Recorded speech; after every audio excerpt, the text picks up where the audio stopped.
Chapter इसमें start है बहुपद पॉलिनोमियल्स। इस पॉलिनोमियल्स का एक्सरसाइज लास्ट जो है ऐच्छिक है। एक्सरसाइज इन प्रश्नावली 2.4 का क्वेश्चन नंबर पहला है। क्वेश्चन नंबर पहला ये कह रहा है कि सत्यापित कीजिए कि निम्न त्रिघात बहुपदों के साथ दी गई संख्याएं उनके शून्य हैं। प्रत्येक स्थिति में शून्यकों और गुणांकों के बीच संबंध को भी सत्यापित करना है। त्रिघात के लिए पहले हम जो है कि रिलेशन एक फाइंड करते हैं जो उनके गुणनखंड और क्या थे उनके शून्यकों पे डिपेंड है। इससे क्वेश्चन पहले हम त्रिघात समीकरण देखते हैं।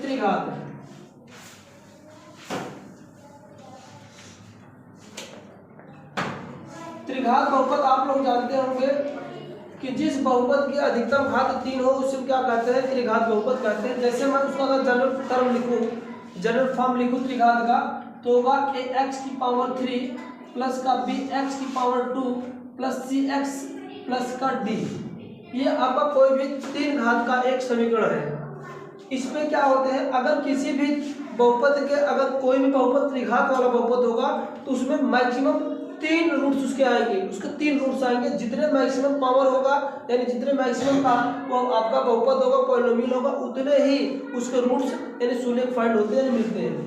तो यहाँ पर मैक्सिमम पावर 3 रूट्स है यानी 3 है, तो इसके रूट 3 मिलेंगे। तो इसके मैं रूट अज्यूम कर लेता हूँ, तीनों मिलेंगे कौन कौन से, एक अल्फा मान लेता हूँ, दूसरा बीटा मान लेता हूँ और तीसरा गामा मान लेता हूँ। ये तीनों रूट्स हैं इसके, इस त्रिघात बहुपद के 3 घात आते हैं।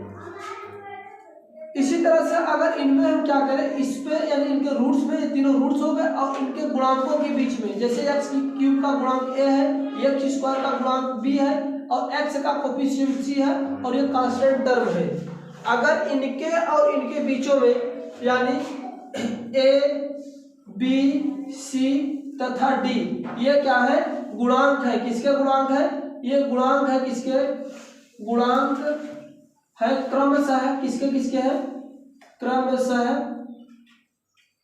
एक x क्यूब का है, x स्क्वायर का है, x है और ये गुणांक अचल पद है, अचल पद। हमें क्या करना है, इन्हीं दोनों में ये गुणांकों और ये शून्यकों में संबंध स्थापित करना है। संबंध स्थापित करने के लिए रूल होता है कि तीनों मूलों का योगफल, ये इसको शून्यांक बोलते हैं या मूल बोलते हैं, फिर से मैं लिख दे रहा हूँ, आगे भी बताया गया है। ये रूट, ये तीनों क्या है, इनको रूट बोला जाता है, अंग्रेजी में रूट्स है या शून्यांक बोले जाते हैं, शून्यांक है या इनको एक नाम से और जाना जाता है, क्या है, ये मूल है। ठीक है ना, ये इन नामों से इनको बुलाया जाता है, कुछ भी इनमें से हो सकता है, आपको दिक्कत आने की कोई बात नहीं है। लेकिन यहाँ पर अधिकतर शून्यांक का नाम दिया जाएगा। तो पहला टर्म होता है तीनों शून्यांकों का योगफल, ऐसे लिखा जाएगा हिंदी में, तीनों शून्यांकों का योगफल, और इसको अगर योगफल के टर्म लिखूं यानी तीनों का योगफल माने जोड़ होता है, तो तीनों को जोड़ दो यानी अल्फा प्लस बीटा प्लस का गामा। ठीक है ना, alpha plus beta plus gamma बराबर होता है, आपका फार्मूला क्या बनता है, ये तो तीनों रूट्स हो गए हैं।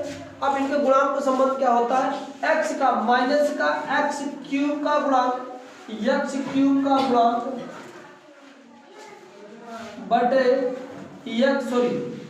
x स्क्वायर का गुणांक अपान x क्यूब का गुणांक। आप लोगों को बताया गया था कि जब कोई भी बहुपद द्विघात का होता था तो उसमें भी इसी टर्म से, यानी उसमें 2 घात थे तो 2 मूल आए थे यानी 2 शून्य आए थे, तो उसमें भी यही कंडीशन लगा था। क्रम से क्या होता है, पहले इतना का बटा इतना माइनस स्टार्ट होगा, फिर माइनस के बाद प्लस होगा, इतना बटे इतना, फिर माइनस का, फिर इतना, यानी अल्टरनेटिंग में चलते हैं। आपको करना क्या, पावर को यानी x स्क्वायर के गुणांक बटे x का, फिर x का गुणांक बटे x का क्यूब का गुणांक, बट फिर इसके बाद d बटे a, इस तरह से क्रम से निकालना। और साइन यहाँ से चेंज करना, माइनस उठाना है, माइनस प्लस फिर माइनस, अल्टरनेटिव में चलेंगे, माइनस प्लस फिर माइनस। तो यहाँ से पहला हो गया। और इसको अगर लिखना चाहूँ एक्स स्क्वायर का गुणांक कितना है, यहाँ पर कितना है, b है, तो यहाँ पर माइनस b बटे एक्स क्यूब का गुणांक कितना है a। तो ये फिर फार्मूला बन जाता है कि तीनों शून्यांकों का गुणनफल योगफल बराबर क्या होगा -b/a कह लो, या माइनस का एक्स स्क्वायर का गुणांक बटे एक्स क्यूब का गुणांक। दूसरा बनता है दो शून्यांकों के गुणनफलों का योग, दो मूलकों के गुणनफलों का योगफल ऐसे लिखा जाएगा, दो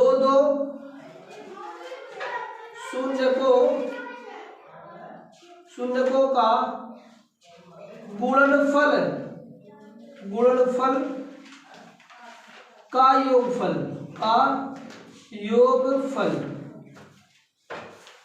योगफल। इसका मतलब है कि दो का गुणा कर लीजिए और फिर इसके बाद तीनों को जोड़ो। अल्फा बीटा होगा, फिर बीटा गामा होगा, फिर गामा ए अल्फा होगा। तीनों को गुणा करते हैं, यहाँ से करते क्रम से, इधर देख लो।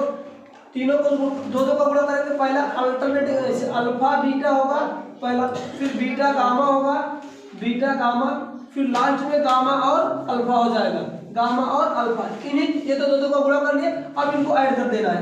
ऐड करने पर बने क्या, योगफल अल्फा बीटा बनेगा प्लस का बीटा गामा बनेगा प्लस का गामा अल्फा बनेगा। ठीक, बराबर होता है, पहला तो ले ही लिए, इसके बाद ये चलेगा, यानी x का गुणांक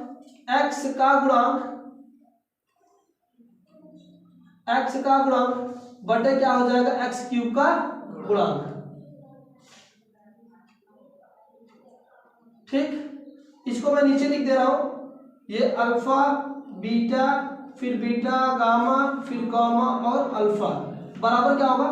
अगर इसके गुणांकों का टर्म लिखना चाहूँ तो x का गुणांक कितना है, c है, c, और एक्स क्यूब का गुणांक कितना है, a है। तो ये दूसरा फार्मूला यहाँ से निकल कर आ जाएगा, किसमें, शून्य को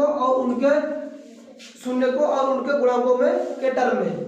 अगला है तीनों मूलों का गुणनफल, क्या है, तीनों मूलों का गुणनफल।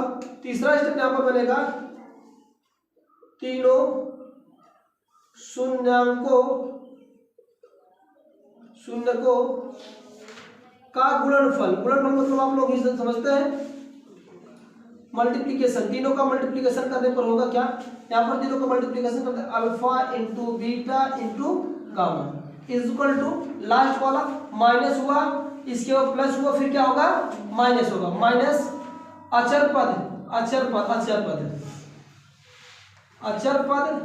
बटे क्या होता है, वही जो हमेशा तक करते आए हो, एक्स क्यूब का गुणा।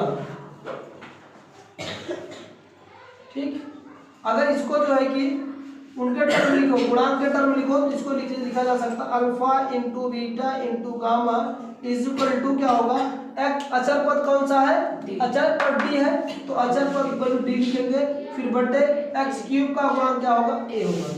ये रिलेशन है, रिलेशन कह लो इन दोनों में, गुणांकों और किसमें, यानी शून्यांकों और गुणांकों में, है ना, ये रिलेशन है। इस पे क्वेश्चन आपको करना है एज जो है, ठीक है ना। ये बात समझ में आगे चलते हैं।